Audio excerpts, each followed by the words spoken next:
Voici la parole de vie pour aujourd'hui. Si tu crois, tu verras la gloire de Dieu. He aquí la palabra de vida para hoy. Si tú crees, verás la gloria de Dios.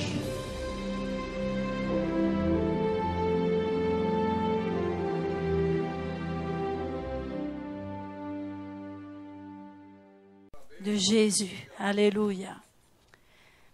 Au chef des chantres sur Bige de l'aurore, psaume de David. Mon Dieu, pourquoi m'as-tu abandonné et t'éloignes-tu sans me secourir, sans écouter mes plaintes?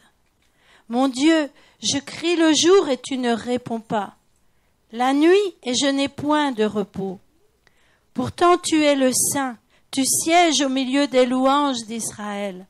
En toi se confiaient nos pères, ils se confiaient et tu les délivrais. Ils criaient à toi, ils étaient sauvés. Ils se confiaient en toi, ils n'étaient point confus. Et moi, je suis un ver et non un homme, l'opprobre des hommes et le méprisé du peuple. Tous ceux qui me voient se moquent de moi. Ils ouvrent la bouche, secouent la tête. Recommande-toi à l'Éternel, l'Éternel le sauvera. Il le délivrera puisqu'il m'aime, puisqu'il l'aime.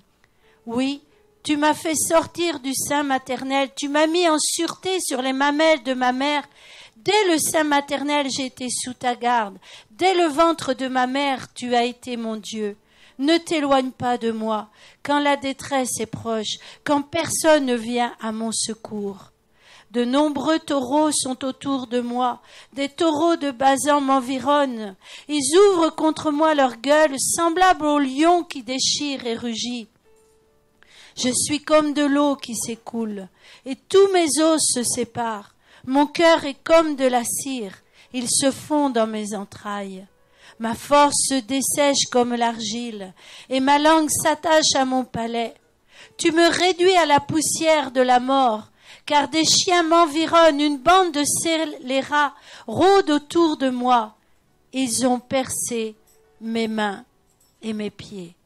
Je pourrais compter tous mes os. Eux, ils observent, ils me regardent. Ils se partagent mes vêtements et tirent au sort ma tunique.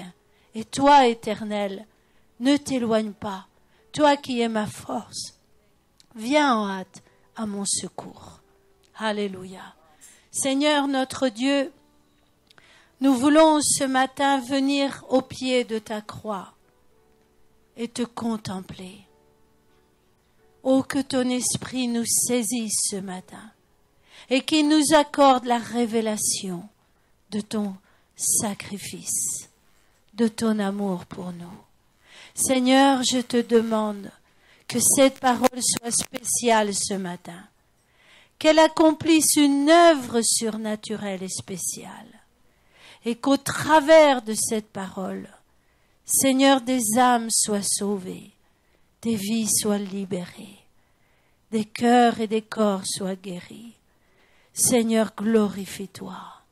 Glorifie-toi comme toi seul tu sais le faire.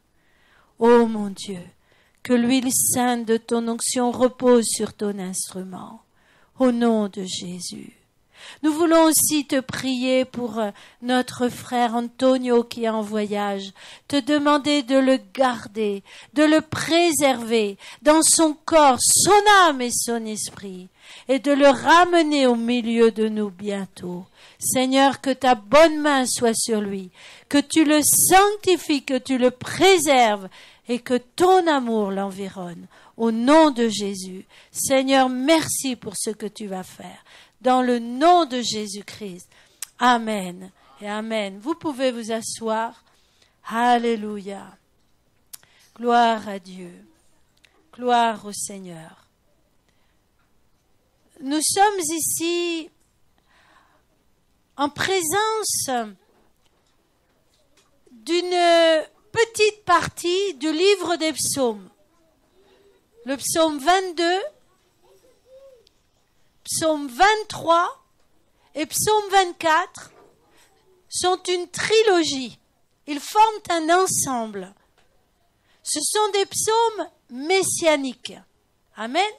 C'est-à-dire que David, le jeune berger d'Israël, alléluia, David, le jeune berger d'Israël, qui,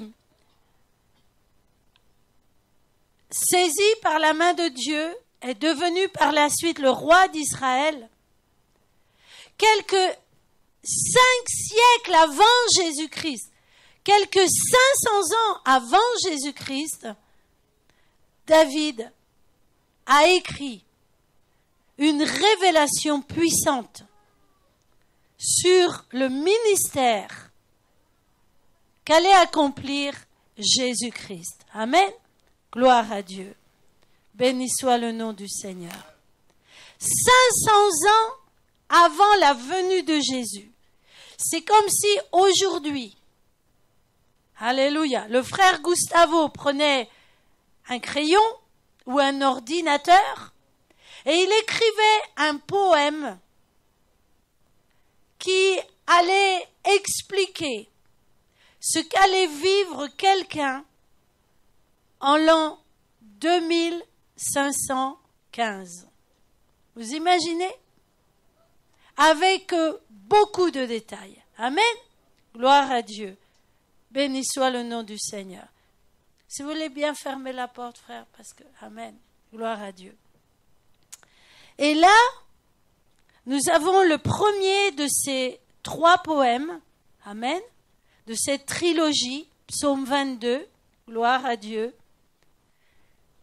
alléluia, qui nous décrit de manière saisissante les souffrances que Jésus-Christ allait expérimenter quelques 500 années plus tard. Alléluia. Gloire à Dieu. Vous savez que les psaumes sont des poèmes chantés. Amen. On ne connaît pas la musique de ces poèmes. Mais j'imagine comment David, sous l'inspiration du Saint-Esprit, a non seulement construit les paroles de ce poème, mais aussi la musique. Et j'imagine comment cette musique comportait des accents dramatiques. Amen. Je m'imagine que c'était une musique avec une langueur spéciale. Une langueur qui donnait aux paroles de ce psaume une intonation extrêmement dramatique. Amen. Alors, nous allons intituler ce psaume « Le bon berger donne sa vie pour ses brebis », en référence à Jean chapitre 10, où Jésus nous dit « Je suis le bon berger et je donne ma vie pour mes brebis ». Alléluia. Plusieurs personnes dans le monde, un grand nombre de personnes sont de religion chrétienne. J'ai bien dit de religion. Et dans cette semaine, vont célébrer ce qu'ils appellent la Semaine Sainte. Dans certains pays, eh bien, cette pratique est tellement puissante que des milliers de personnes vont sortir dans les rues, comme en Espagne par exemple, pour faire ce qu'on appelle des processions avec des croix, avec des idoles. En Indonésie, on va jusqu'à même se crucifier littéralement et réellement. Amen. L'Indonésie est l'un des pays les plus catholiques de la planète. Et il y a des personnes qui littéralement se font crucifier, qui meurent le jour du vendredi saint en pensant de cette manière acheter leur ciel. La Bible nous dit qu'il a suffi d'un seul sacrifice pour sauver l'humanité. Alléluia. Gloire à Dieu. Béni soit le Seigneur. Alors, ce psaume commence ainsi, par un cri qu'un malheureux est en train de pousser vers le ciel. Mon Dieu, pourquoi m'as-tu abandonné? Et t'éloignes-tu sans me secourir, sans écouter mes plaintes? Et là, bien sûr, vous êtes déjà plongé, alléluia, dans les évangiles, car il nous est écrit en Matthieu 27, ne le cherchez pas, ce n'est, alléluia, si vous voulez simplement écouter ce matin, Matthieu 27, alléluia, gloire à Dieu. Au verset 46, la Bible nous dit, et vers la 9e heure, Jésus s'écria d'une voix forte, Élie, Élie, lama sabachthani, c'est-à-dire, mon Dieu, pourquoi m'as-tu abandonné? Lorsque j'étais juste converti, frère Kevin, je crois que j'ai un problème avec le micro, amen. Lorsque j'étais juste converti, alléluia, je me suis penchée sur cette réalité, amen, la 9e heure. Qu'est-ce que c'est la 9e heure? De quoi parle la 9e heure? Vous savez que les Juifs, alléluia, gloire à Dieu, que les Juifs n'avaient pas ni le même calendrier à l'année, ni la même manière de compter les heures du jour. Et la 9e heure correspond pour nous à 3 heures de l'après-midi. Et qu'est-ce que c'est que cette 9e heure? Eh bien, cette 9e heure, l'heure qui correspond à nous 3 heures de l'après-midi, c'est ce que l'on appelait dans la pratique des sacrifices dans l'Ancien Testament, ceci correspondait à l'offrande du soir. Ce qu'on appelait l'offrande du soir. Le sacrificateur venait et il offrait un agneau en sacrifice. À quelle heure? À la 9e heure. Amen. Et c'est précisément à cette heure exacte que Jésus a poussé ce cri vers le ciel. Mon Père, pourquoi m'as-tu abandonné? Et à l'étude de ce psaume, je voudrais vous parler des souffrances de Jésus-Christ. Eh bien, vous rendre conscient, si je le puis, que la plus grande des souffrances de Jésus au moment de la crucifixion n'était pas sa souffrance physique. Un médecin s'est penché sur les écrits bibliques pour décrire le processus physique et physiologique de la mort d'un crucifié. Et il a décrit cela de manière très assidue, très détaillée, avec ses connaissances en médecine. Et il a déclaré que cette mise à mort était l'invention la plus terrible que les êtres humains aient pu connaître, inventer. Pardonnez le pléonasme. Vous savez que cette mise à mort, alléluia, n'existait pas à l'époque de David.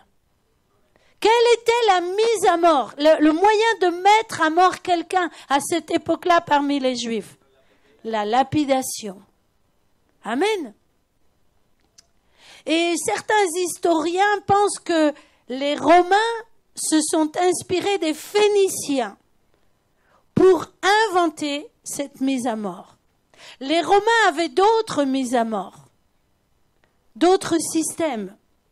Par exemple, ils attachaient la victime à un cheval et à plusieurs chevaux, pardon. Amen. Les membres étaient attachés chacun à un cheval et les chevaux s'écartaient progressivement. et transportait le corps dans les rues. Amen. Et là, plus de 500 ans après que David eut écrit son psaume, une nation se lève sur la terre, commence à conquérir des territoires, c'est l'Empire romain, et va mettre en marche, amen, cette nouvelle manière de mettre à mort les condamnés. Je donne ces détails pour que vous puissiez bien vous rendre compte que le psaume de David est un psaume prophétique. Car humainement, David ne pouvait pas imaginer cette mise à mort à travers la croix. Amen. Mais si terrible soit-elle, cette mise à mort, au niveau des conséquences physiques, au niveau de la souffrance, la torture qu'elle inflige au corps humain, je voudrais vous dire que la plus grande des souffrances que Jésus a expérimentées n'est pas la souffrance physique, mais d'abord et avant tout la souffrance spirituelle. Alléluia. Et quelle est cette souffrance spirituelle? La Bible nous dit, nous avons lu en première partie de ce culte, l'un des passages d'Ésaïe 53. La Bible nous dit que Dieu a envoyé Jésus-Christ sur la terre comme une victime expiatoire. C'est-à-dire que Jésus est l'agneau qui a été immolé. Vous savez que pendant des siècles, dans la loi judaïque, on immolait un agneau, ou bien un taureau, ou bien un bouc. On immolait un animal innocent. Et l'on proclamait que cet animal qui était immolé recevait sur lui tous les péchés de ceux qui se présentaient devant Dieu. Et cet animal était mis à mort en victime, alléluia, de substitution à la place du pécheur. Et c'est ce que Jésus a fait. Amen. Alléluia. Et lorsque l'agneau a pris sur lui tous nos péchés, car Ésaïe 53 nous dit que il a pris sur lui tous nos péchés. Il a pris sur lui notre châtiment.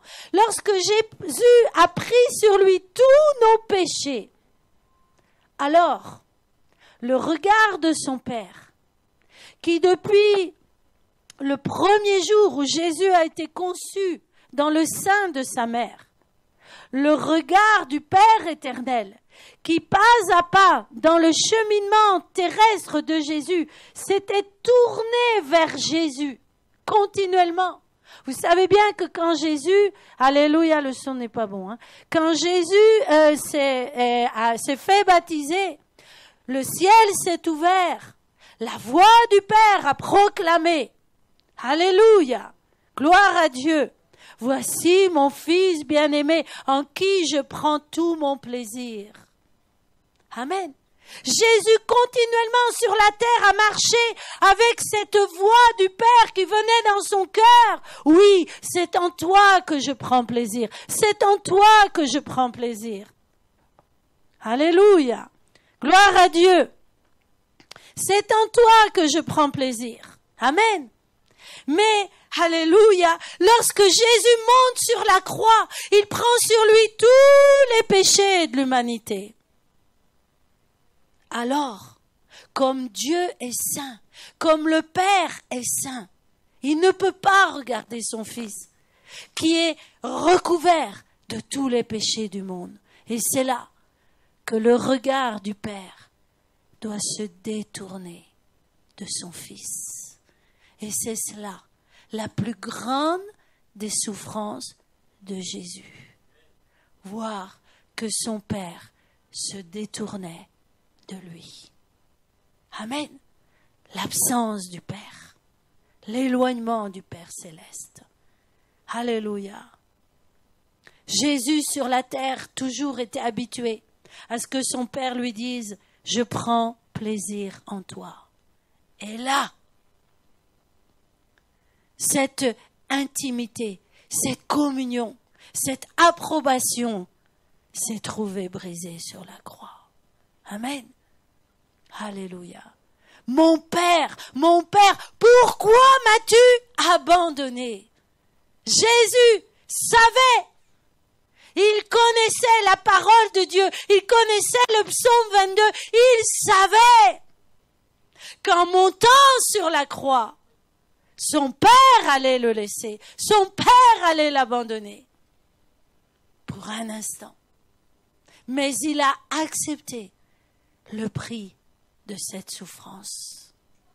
C'est pourquoi lorsque quelques heures auparavant, il se rend dans le jardin de Gethsémane, il se jette à terre et dit « Mon Père, si tu pouvais éloigner de moi cette coupe, toutefois non pas ma volonté, mais ta volonté. » Parce que Jésus, en regardant cette coupe que le Père lui tendait, Jésus voyait tous les péchés de l'humanité. Il voyait les vols, il voyait les viols, il voyait les adultères, il voyait toute l'immondice de l'humanité dans cette coupe amère. Amen. Mais là, il a dit non, non pas ma volonté, mais ta volonté. Et c'est là, dans le jardin de Gethsémane, qu'il a bu cette coupe. Il l'a bu jusqu'à la lie, il l'a bu jusqu'au bout. Et il est allé sur la croix, avec ce péché qui était sur lui. Il s'est chargé de tout le péché de l'humanité. Alléluia. Amen. Et là, sur la croix, il a expérimenté la séparation d'avec Dieu. En quelques instants. Amen. C'est là ce qui fait l'immense souffrance de Jésus-Christ, que toi et moi nous ne pouvons comprendre. Et laissez-moi vous dire que cette souffrance que Jésus a expérimentée, c'est cette souffrance aussi que les âmes expérimenteront lors du jugement dernier. Lorsque Dieu prononcera la sentence pour ceux et celles qui n'auront pas voulu recevoir Jésus-Christ comme sauveur. Et lorsqu'un ange les saisira et les jettera en enfer. Amen. Où ils expérimenteront la séparation éternelle d'avec Dieu. Amen. Alléluia. La souffrance spirituelle. La plus grande des souffrances. Amen. Alléluia. Mon Dieu, je crie le jour et tu ne réponds pas. La nuit, je n'ai point de repos. Pourtant, tu es le Saint, tu sièges au milieu de louanges. En toi se confiaient nos pères, se confiaient, tu les délivrais. Alléluia. Jésus expérimente cet abandon du Père, cette souffrance spirituelle. Amen. Ensuite, à partir du verset 7 jusqu'au verset 14, nous allons voir une deuxième sorte de souffrance. Il dit, moi je suis un ver et non un homme, l'opprobre des hommes et le méprisé du peuple. Tous ceux qui me voient se moquent de moi. Ils ouvrent la bouche, secouent la tête. Recommande-toi à l'Éternel, l'Éternel le sauvera. Ils sont en train de reprendre un psaume, le psaume 91. Alléluia. Oui, tu m'as fait sortir du sein maternel, tu m'as mis en sûreté sur les mamelles de ma mère. Alléluia.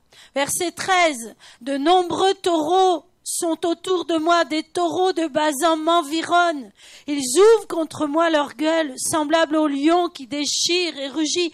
De quoi Jésus parle-t-il ici? Verset 18.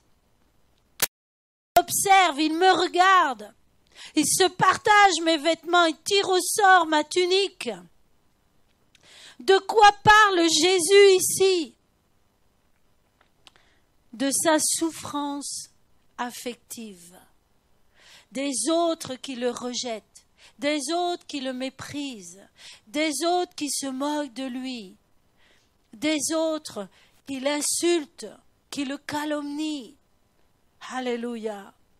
Il dit, ouvre-moi une gueule. Amen. Béni soit le nom du Seigneur. Alléluia.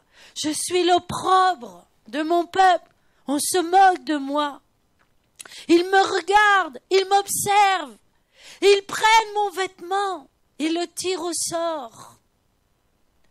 Il parle de cette souffrance dans sa relation avec les autres, de la manière dont les autres le rejettent, se moquent de lui. Alléluia. Gloire à Dieu. Je voudrais ce matin que toi et moi nous allions au pied de la croix et que nous puissions regarder ce Jésus crucifié, regarder ce qu'il a souffert pour nous. Alors qu'il est en train de livrer sa vie, de mourir comme un condamné, alors qu'il n'a fait aucun mal sur cette terre. On est là au pied de la croix et on continue à l'insulter. Mais si tu es le Fils de Dieu, sauve-toi toi-même. On est là en train de le maltraiter. Et finalement, alléluia, lorsque Jésus regarde, il voit des soldats qui sont en train de tirer au sort pour savoir qui va prendre sa tunique. Je prends ce détail en quelques instants pour une nouvelle fois vous montrer la portée prophétique de ce psaume.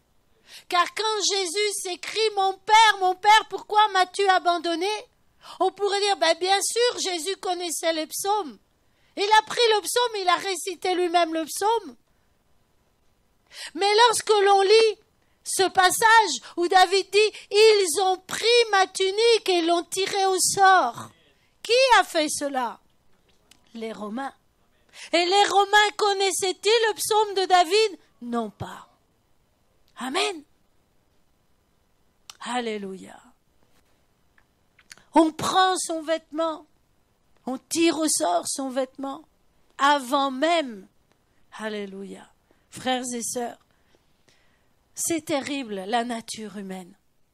Jésus est allé pendant 33 ans et demi faisant du bien à droite, faisant du bien à gauche, guérissant les malades, libérant les captifs, donnant la vue aux aveugles, répondant avec des paroles d'amour à tous ceux qui s'approchaient de lui.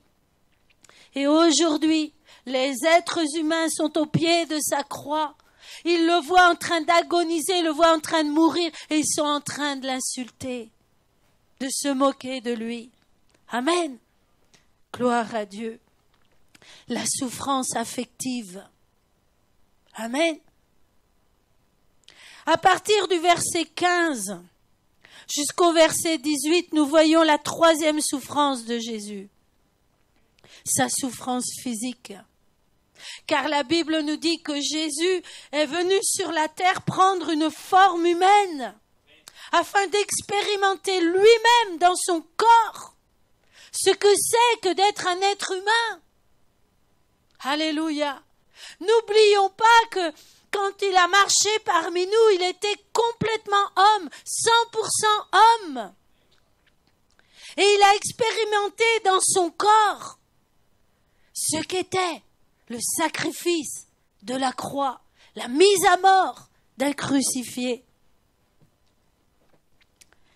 Alléluia. Je suis comme de l'eau qui s'écoule et tous mes os se séparent. Mon cœur est comme de la cire. Il se fond dans mes entrailles. Ma force se dessèche comme l'argile, et ma langue s'attache à mon palais. Tu me réduis à la poussière de la mort. Ils ont percé mes mains et mes pieds. Je pourrais compter tous mes os. Alléluia. Gloire à Dieu. Ici, le psalmiste, poussé par le Saint-Esprit, décrit l'expérience d'un corps humain qui est en train de vivre cette condamnation à mort.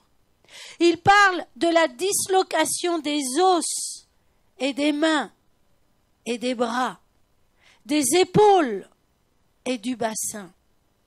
Il parle, alléluia, de la sueur abondante provoquée par une souffrance intense. Amen. Alléluia. Je suis comme de l'eau qui s'écoule et tous mes os se séparent. Mon cœur est comme de la cire, il se fond dans mes entrailles. L'altération des fonctions du cœur. L'épuisement des forces avec une soif extrême. Ma force se dessèche comme l'argile et ma langue s'attache à mon palais. Tu me réduis à la poussière de la mort. Alléluia. La perforation des mains et des pieds. Alléluia. Enfin, l'atteinte à la décence en exposant en partie son corps. Verset 18. Je pourrais compter tous mes os, eux ils observent, ils me regardent.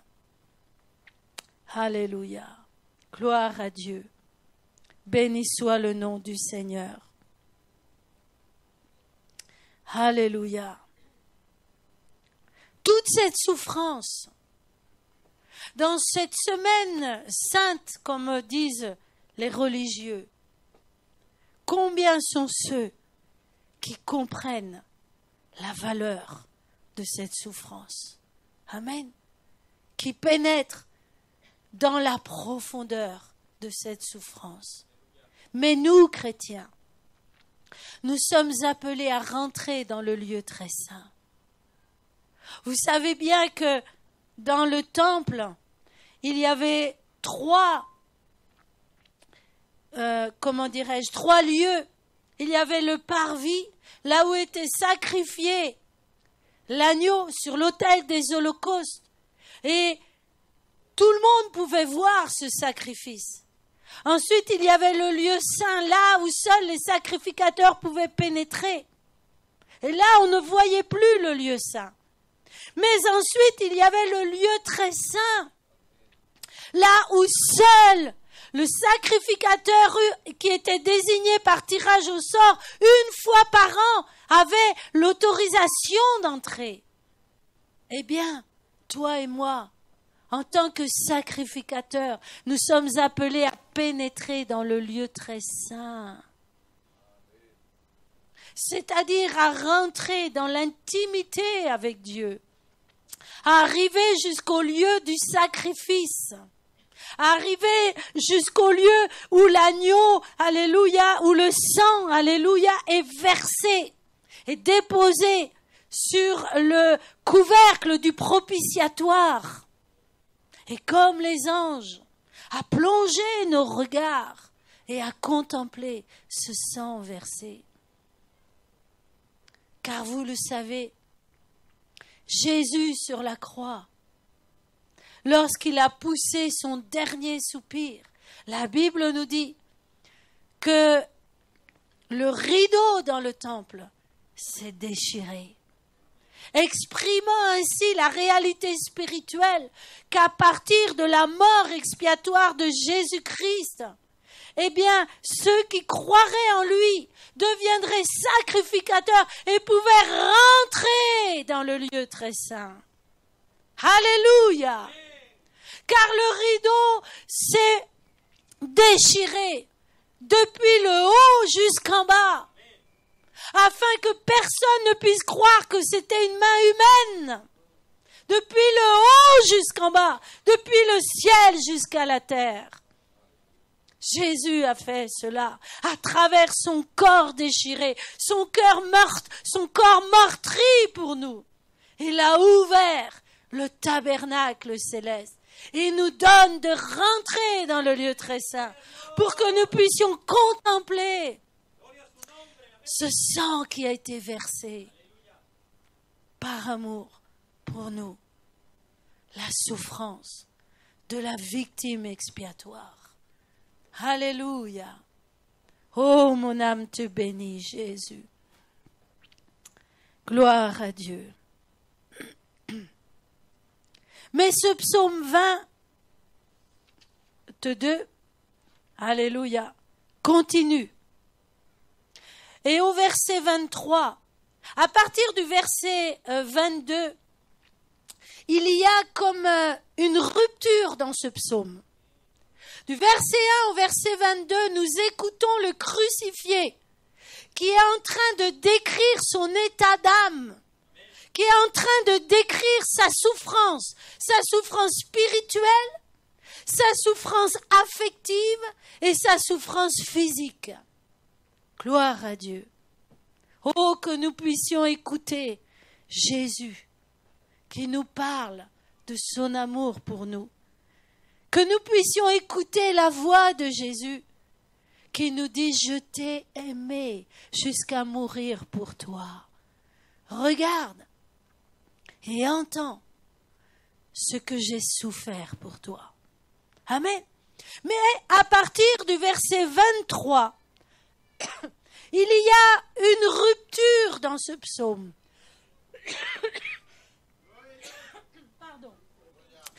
Pardon. Et vous voyez que là, il y a comme un élan. Alléluia. Alors que tous les 22 premiers versets sont écrits au présent, à partir du verset 23, nous rentrons dans un futur. Les verbes sont écrits au futur. Il y a comme une rupture, une cassure. Amen, dans ce psaume. Je publierai ton nom parmi mes frères. Je te célébrerai au milieu de l'assemblée. Alléluia. Gloire à Dieu. Et vous allez dire, mais comment est-ce possible? Jésus est en train de mourir sur la croix et nous savons qu'il meurt, littéralement. Il meurt sur la croix. Et pourtant, dans son psaume, David continue. C'est-à-dire, c'est comme si le crucifié continuait à parler. Mais oui, mais il est mort. Comment peut-il continuer à parler? Alléluia. Allons dans Jean, chapitre 20, verset 17. Je te bénis, Jésus. Jean, chapitre 20, verset 17. Jésus lui dit, à qui? À Marie de Magdala. Ne me touche pas car je ne suis pas encore monté vers mon Père, mais va trouver mes frères et dis-leur que je monte vers mon Père et votre Père, vers mon Dieu et votre Dieu. Va trouver mes frères. Gloire à Dieu. Alléluia. Et que nous dit le psaume 22? Je publierai ton nom parmi mes frères. Béni soit le Seigneur. Comment se fait-il que le crucifié qui a été mis à mort puisse à nouveau parler et parler au futur? Parce qu'il est ressuscité. Amen. Et ce psaume 22 ne reste pas au pied de la croix. Il pénètre dans l'intérieur de la tombe. Puis il sort de la tombe le premier jour de la semaine, c'est-à-dire le 3e jour après la crucifixion. Et il nous démontre, il nous montre, il nous dépeint un Jésus triomphant qui sort de la tombe et qui va vers ses frères, qui va vers ses disciples, qui rencontre une femme nommée Marie de Magdala. Que Dieu bénisse toutes les Marie-Madeleine. Alléluia. Et qui en fait d'elle la messagère, la première évangéliste de la résurrection. Qui peut dire que Dieu a ordonné aux femmes de ne pas prêcher, hein? Alors que Jésus lui-même va faire cette femme. Et il lui dit, va dire à mes frères que je suis vivant. Va dire à mes frères que je suis ressuscité. Va leur dire que je suis celui qui est la vie. Alléluia. Béni soit le nom du Seigneur. Va trouver mes frères. Oh, gloire à Dieu. Ensuite, à partir du verset 27, vous voyez à nouveau une nouvelle direction dans ce psaume 22. Car il dit, les malheureux mangeront et se rassasieront.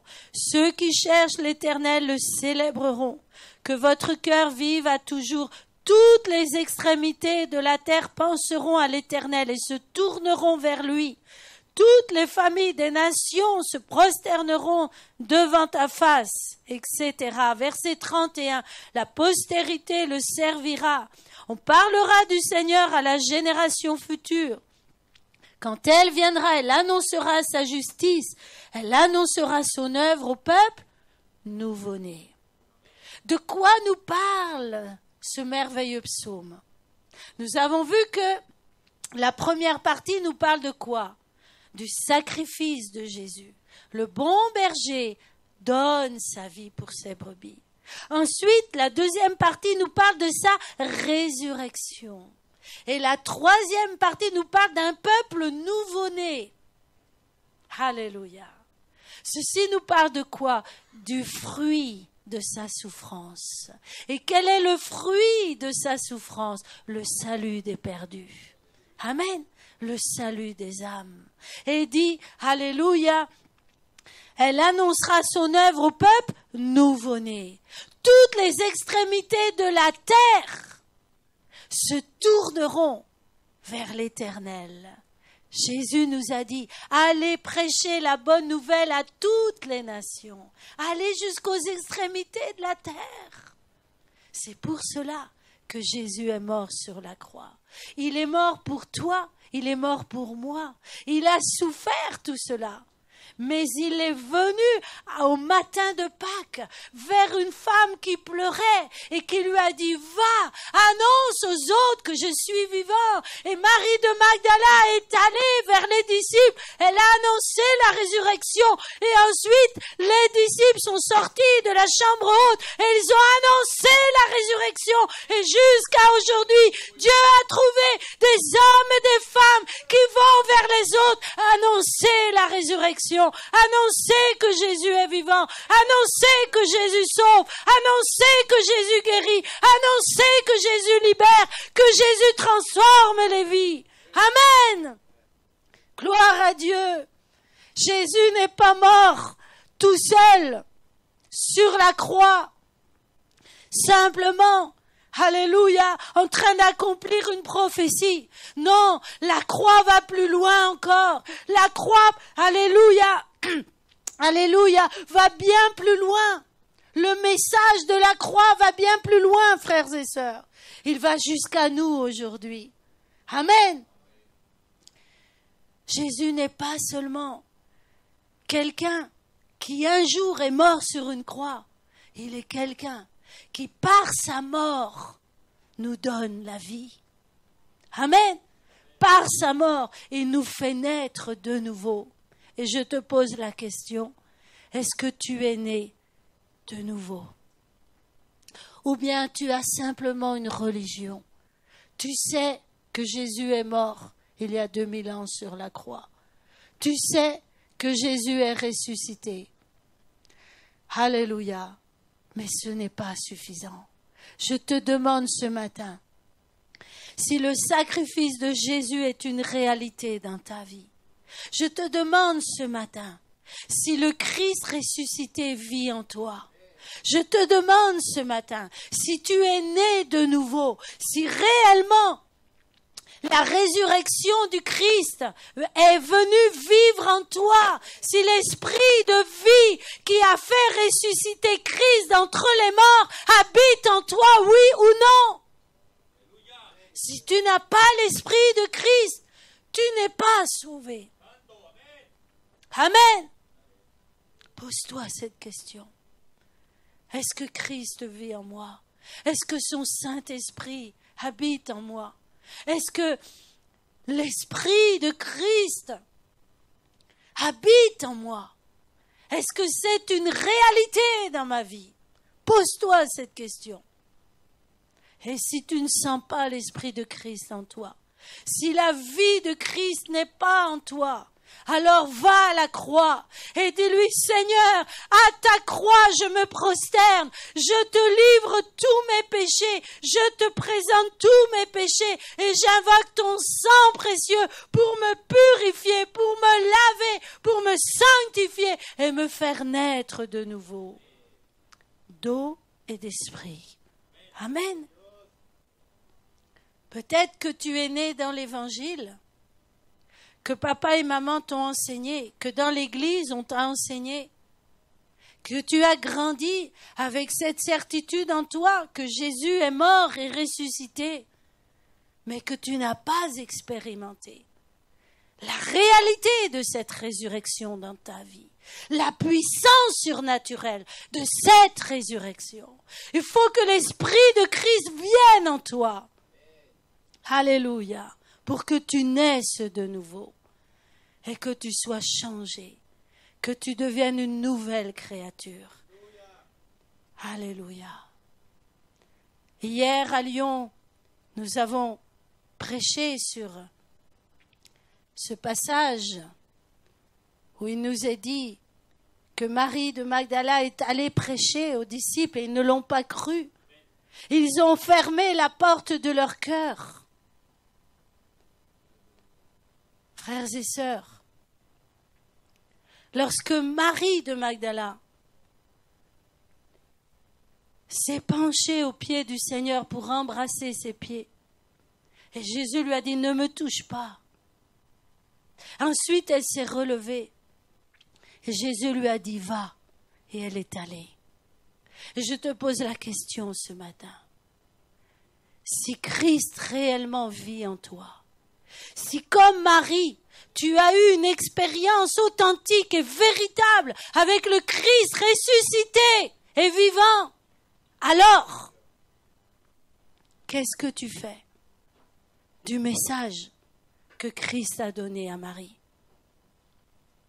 Est-ce que tu l'as laissé entre deux pages de ta Bible? Alléluia. Va dire à mes frères que je suis vivant.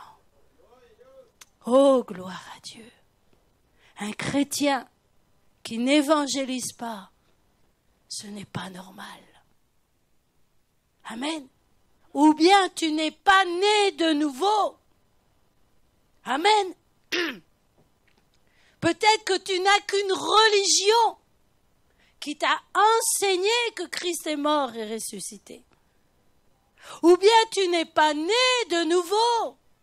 Ou bien tu désobéis au Seigneur.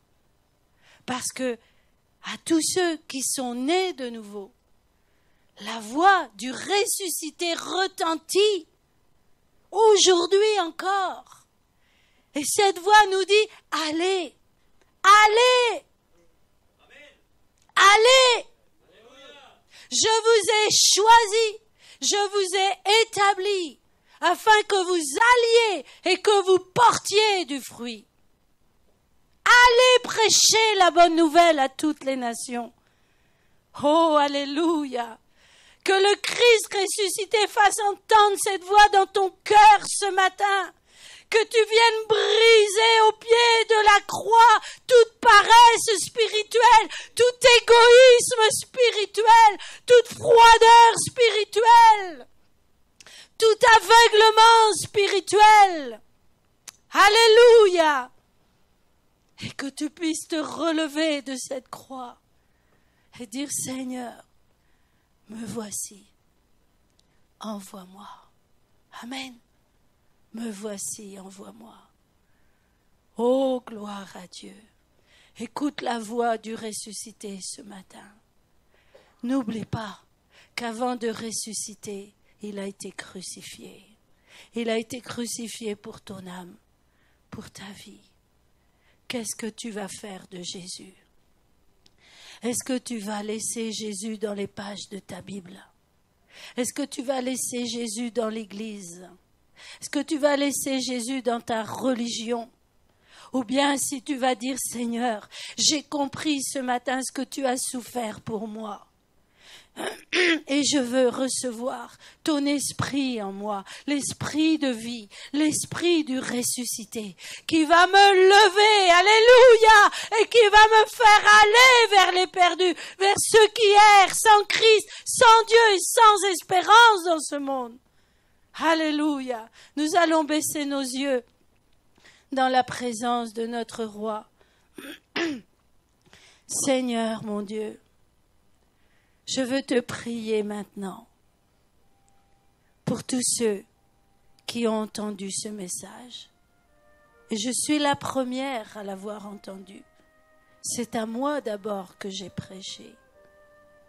Seigneur Jésus, révèle-moi ton grand amour.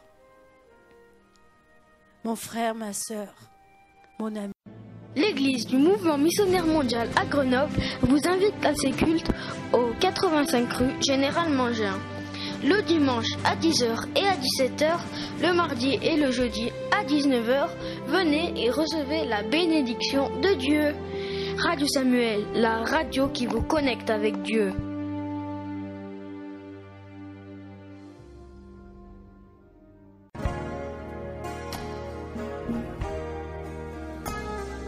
Vous avez besoin d'une prière ou si vous avez une question à nous poser, laissez-nous votre message sur Skype, Radio Samuel ou par mail mmm.technica@hotmail.fr ou mmmgrenoble@hotmail.com ou sur notre page Facebook Radio Samuel.